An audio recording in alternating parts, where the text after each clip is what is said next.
Hello students, next topic मैं अभी आपको बता रही थी कि न्यू वीडियो मिलेगा आपको। Al Biruni's description of the caste system. Al Biruni का जाति व्यवस्था का विवरण। अल-ब्रूनी ने जाति व्यवस्था का, भारत में उसे जाति व्यवस्था देखी, उसका विवरण उसने कैसे किया।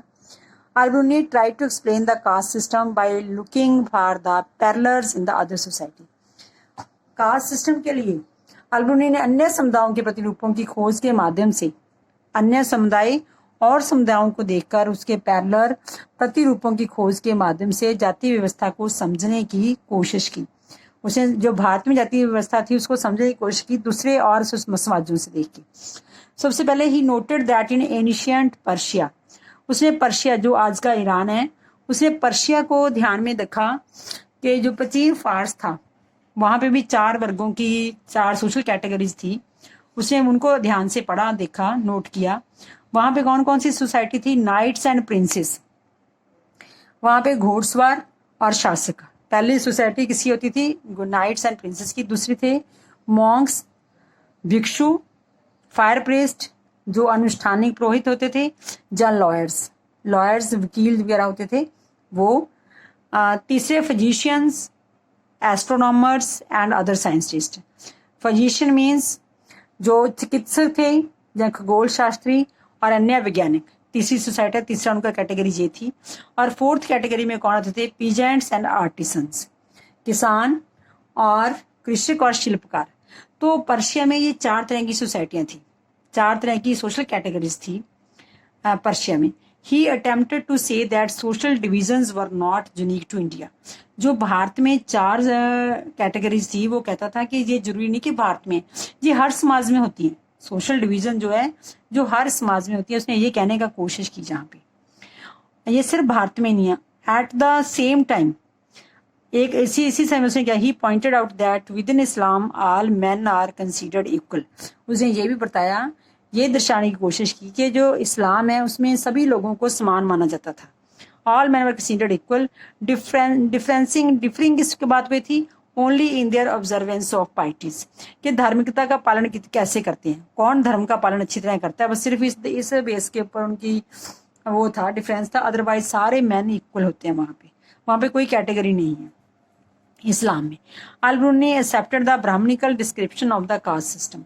उसने जो ब्राह्मणिकल सिस्टम जो हमने पढ़ा, पिछले लेसन में पढ़ा है, that is Brahmin at the top, Kshatriyas to perform the Kshatriya मिलकर लोगों की रक्षा करने के लिए, वैश्यस व्यापार करने के लिए, एंड शूद्रस जो सबकी सेवा करने के लिए। जो 4 सिस्टम थे, जो कास्ट सिस्टम थे, उसने इसको एक्सेप्ट किया कि ऐसा हो सकता है। उसने माना कि इस्लाम, उसमें उसने माना कि ये 4 जो है जाति व्यवस्था, ब्राह्मणी व्यवस्था को मानने की उसने कोशिश की, परंतु उसने एक बात नहीं उसने मानी, एक बात को वो नहीं मानता। Al Biruni disproved the notion of pollution.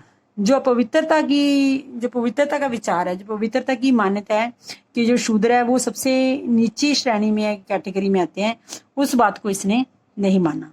तो इसका मतलब क्या, भारतीय का डिस्क्रिप्शन को मानता है, एक्सेप्ट तो करता है, परंतु वो ये बात नहीं मानता कि जो सबसे नीची जाति के लोग हैं वो अपवित्र हैं। He remarked that everything which falls into state of impurity strives and succeeds in regaining its original condition of purity. वो ये मानता है हर वस्तु जो पवित्र हो जाती है। He remarked that everything which falls into state of impurity, जो चीज है, जो वस्तु है पवित्र हो जाती है, अपनी पवित्रता की मूल स्थिति में पुनः प्राप्त करने का प्रयास करती है। कि कोई भी चीज है जो पहले पवित्र होगी, जो गंदी होगी, जो अपवित्र है, वो दोबारा अपनी प्योर कंडीशन लेने की कोशिश करती है। The conception of social pollution intrinsic to the caste system, जो उसमें जो लिखा गया है कि जो भी कंसेप्शन ऑफ सोशल पोल्यूशन, जो समाज में जो अपवित्रता की धारणा है कास्ट सिस्टम में, it was against the law of nature. वो कहता है कि ये नेचर के लॉ के अगेंस्ट है, कुदरत के अगेंस्ट है, लॉ के अगेंस्ट है। अकॉर्डिंग टू अल-ब्रूनी वो एग्जाम्पल देता है कैसे अगेंस्ट है। The sun cleans the air, जो सूर्य है वो सारी हवा को स्वच्छ करता है। And salt in the sea prevents the water from becoming polluted, और समुद्र में नमक का पानी है, पानी को गंदा होने से बचाता है। If it was not so, अगर ऐसा नहीं होता, insisted Al Biruni, life on the earth would have been impossible. अगर नेचर ऐसे स्वच्छ ना करती, वाटर को स्वच्छ ना करती, तो इस संसार के ऊपर जो जीवन है वो बहुत कठिन हो जाता। इसलिए वो कहता है जाति व्यवस्था में जो अपवित्रता की धारणा है, according to Al Biruni, caste system was against the laws of nature. जो ब्राह्मणों के द्वारा कहा गया है कि जे भगवान के द्वारा बनाया गया है, जो हमारा जन्म है वो जो हमारा स्टेटस है जन्म के आधार पे होता है, उसको छोड़ के वो कहता है कास्ट सिस्टम के, वो ये कहता है सब लॉ ऑफ नेचर के अगेंस्ट है। ये कुदरत की, प्रकृति के नियमों के विरुद्ध है, क्योंकि प्रकृति भी हर चीज को अपने आप साफ करती है। तो ऐसी जो इंसान है वो धरती के ऊपर अपवित्र नहीं हो सकता। तो ये इसका शॉर्ट सी वीडियो मैंने बनाई है इसके लिए, कास्ट सिस्टम के लिए। तो इसमें पूरा क्लियर आ गया कि उसने कैसे वो मानता है कि हर समाज में जो कास्ट सिस्टम है हर सोसाइटी में होता है, सोशल डिविजन हर सोसाइटी में होती हैं। पर जो भारत की सोशल डिविजन है वो बिल्कुल सही है कि चलो ब्राह्मणिकल डिस्क्रिप्शन है कास्ट सिस्टम की, बट जो ब्राह्मणिकल सिस्टम में ये पवित्रता की नोशन है, जो पवित्रता का विचार है, वो इसको मान्य नहीं होता।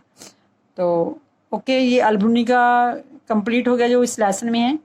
अब हम करेंगे इब्न बतूता के बारे में कि इब्न बतूता भारत में कहाँ से आए, कब आए और उनकी क्या क्या उन्होंने किया, इसके बारे में, हमारे समाज के बारे में उन्होंने क्या क्या लिखा, ये हम अगली वीडियो में करेंगे। Okay, thank you. If you like this video, please like this and subscribe this channel. Okay, thank you.